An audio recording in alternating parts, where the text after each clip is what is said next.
Well, good morning, everybody, and or good afternoon, good night, wherever you are in the world.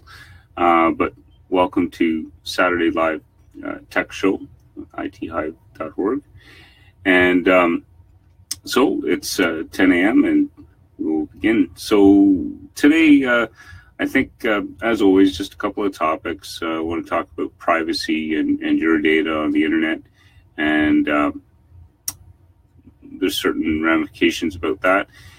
And I would also like to talk about the relationship that ITHive.org is striking with their customers and why we do what we do. So first, when it comes to your data, right, and what you put up there on the internet, I laughed a little bit watching. I didn't watch all of the Zuckerberg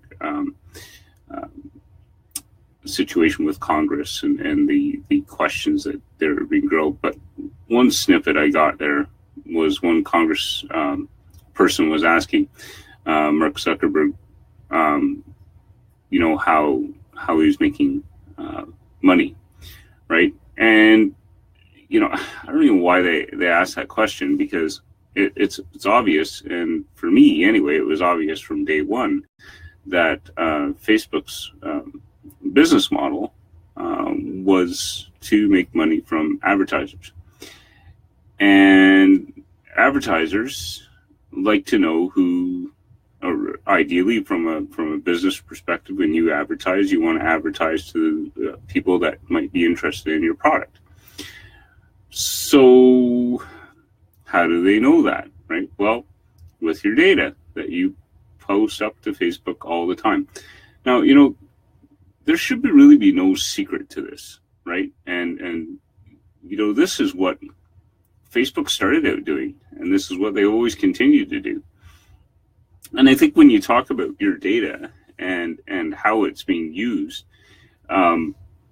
there's a couple of things, and I really think that it's positive and happy.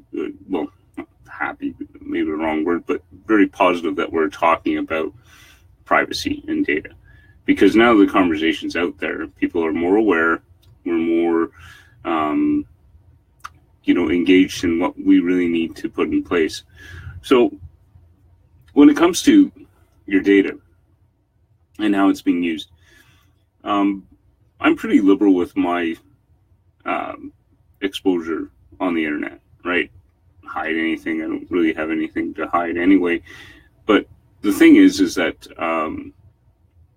where the line is with your data is that when it's being used and tied back to you as an individual, then I start to have problems. If my data or my opinion or my thoughts on things are being used on a more global scale to gauge, a population or how they're being, that I have less of an issue with it. But when it's identifiable back to me, right, then that's more of a problem, right? And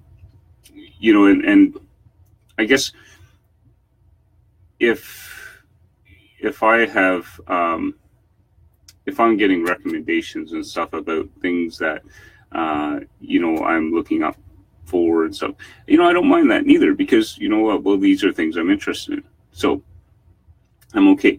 But when data tied to me is being used without my permission for other purposes that I might not even be interested in, then there's a line, right?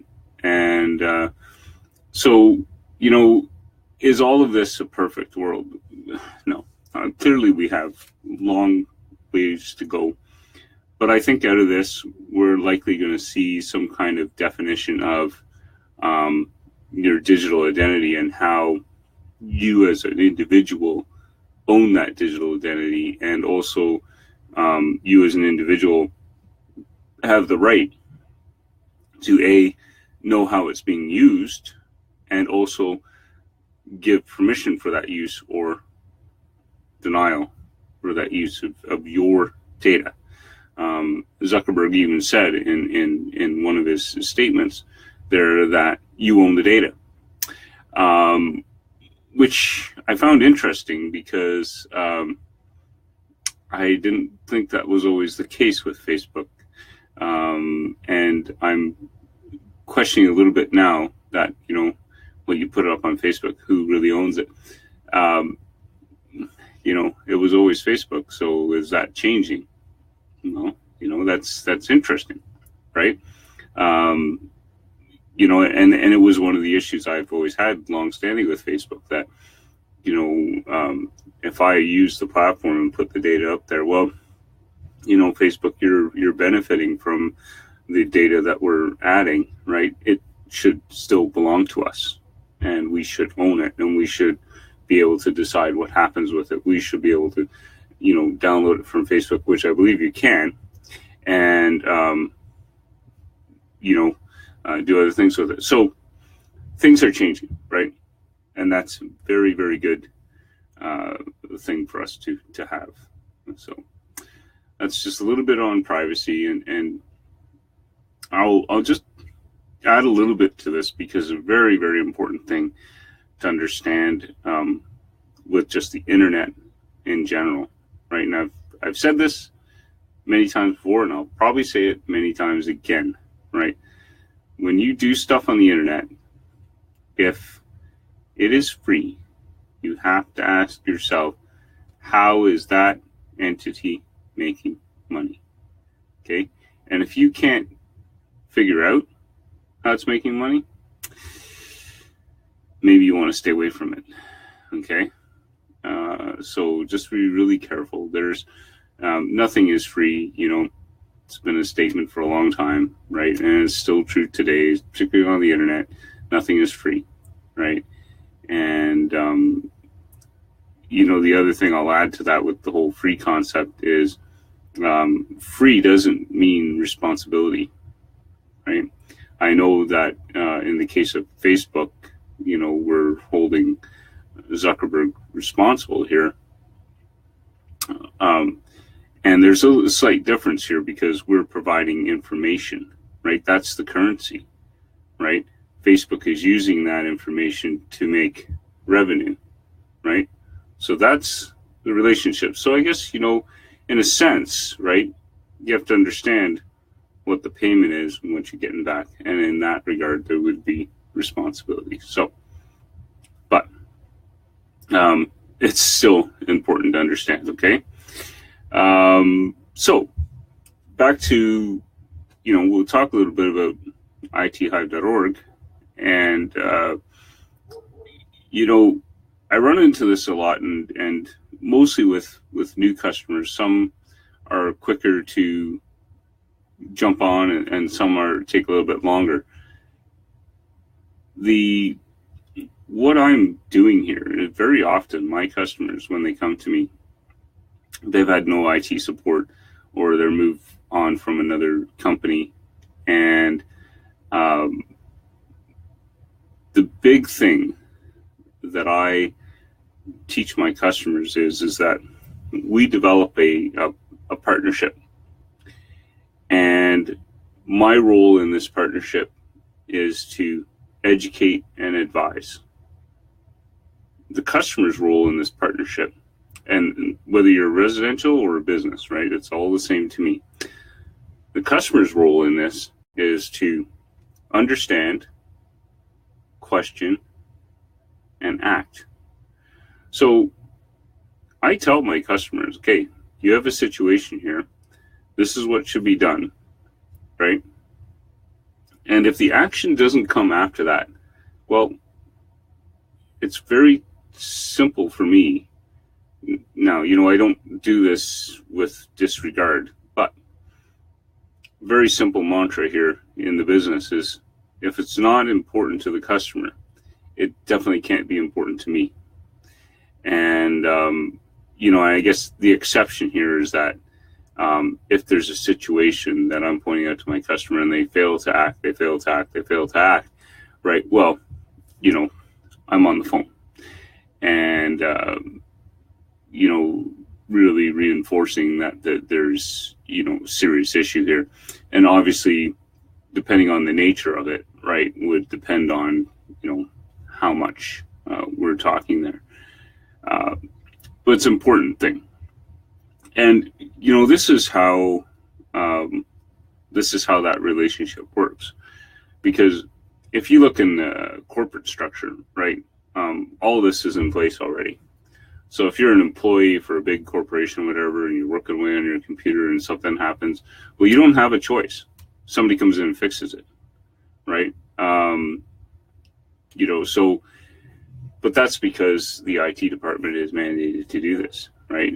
In a contractual relationship where I am an outside entity from a business or a residential customer, it's not up to me whether a customer should be, spending money on solving a problem or not, right? What is up to me is to advise the customer that they have an issue, right? And then we have a discussion around that issue and figure out what needs to be done. And, in some cases, in some of my business relationships, for example, that have matured over the years, right? That relationship is a little stronger, right? Where I already know, what we need to take care of, what's important in the business, what needs to be protected, and that comes over time, right? So, I think we mentioned this before in this show, but every one of us, right? We're on the internet, we're doing stuff on our computers and whatnot, and I'm astonished. Again, this is something we've talked about before, but when I get a new customer, right, 95% of the time, there's lots to do, right? And that tells me that if you're running a business or if you're a residential client and you don't have our services or you don't have a strong connection with an IT service provider, you're running risks that you might not even know about. And one day they might come in and come to reality at the wrong time. It's so important to understand this, but is that risk tolerable, right? And a good test out there when assessing risk is a very simple thing that I do all the time.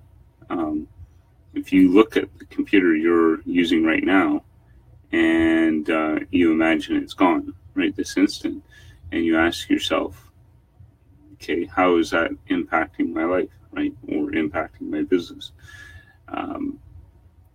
And if you don't know, right, well, get some help. If you're worried, get some help. If there's no impact whatsoever, then, go on your merry way. But I'd be very surprised, no matter what, right? It's one of those adages that we don't really understand what we have until it's gone, right? And I can't stress that enough. Over my 25 years of IT support, I've been in so many situations, and this is like a large reason why we're doing what we do. But come into a customer who's in crisis, and we're trying to help them out, and sometimes we can't, right? Because the things that should have been in place to protect them were not, and it sometimes becomes a problem that's too expensive to fix, and they just have to lose what they lose, right? Sometimes it becomes, anyway, it's not worth it, right? So we're out here, and what we're out to do is create relationships and educate and empower people and business owners about their technology and how they should be using it, how they should protect it. And we customize the solution over time because every one of our clients is unique. We don't shove the same solution down for everybody. It really depends on everybody. So, that's what it's about, right? Education. And we really want our clients to be empowered, right? Because if you're understanding of the situation and the things you've got going and what needs to be done to look after it, then you're empowered, right? And you can be self-supporting. And because of the technology we put in place, we can allow for that, so that people can do things and take care of stuff, right? And some of my clients, they solve their own problems sometimes, and that's fine. We're totally okay with that, right? And we encourage it, right, where it makes sense. So anyway, we've gone past the 15 minutes, and so I think this should be the end of today's Saturday Tech Show, and we will see you all next week. Hopefully we're on the eastern side of North America, and we are not getting nice weather. But next week, spring's coming. It's supposed to be 10 degrees Celsius and sunny, so we're looking forward to that. Anyway, enjoy the week, everyone, and if you're on the eastern side of North America, stay home because it's not going to be very nice weather. All right? We'll talk to you later. Okay, have a good one. Bye.